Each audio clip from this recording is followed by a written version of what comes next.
Hello friends, welcome to the channel. If you're encountering high CPU usage by CTF Loader, then watch this video for the solution. Now the first thing we need to do is we need to find out whether this CTF Loader that is causing the high CPU usage is genuine or not. If it's a genuine process or not, for that we need to go to Task Manager, click on it, and then we need to expand this box and we need to locate CTF Loader. So there we find it. Now what we need to do is we need to right click on this and open file location. Now as long as if it shows that this is in system32 folder, then it is a genuine process and we do not have to worry. We need to move on to the next step. So the next step is to disable this. If this continues, then we need to restart the computer. If we restart the computer and again if it shows 100% CPU usage process, then something's wrong and we need to disable this service. For that we need to go to services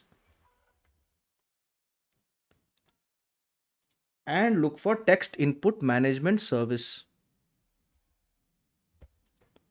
All right, here it is, text input management service. So we'll double click on this and we will go to startup type and look to disable it. Now I cannot disable it because I have certain conditions or restrictions on my computer, but if you can disable it, then well and good. If not, if you're not able to disable it, then we have one more solution and this should work folks, and that is to run the SFC scan in the command prompt.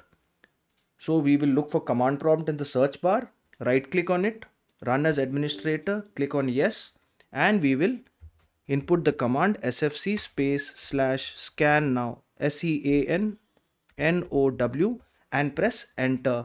And we should wait for the scan to finish and restart the computer. Again, we should not see that this CTF loader is causing a 100% usage issue and your problem will be fixed.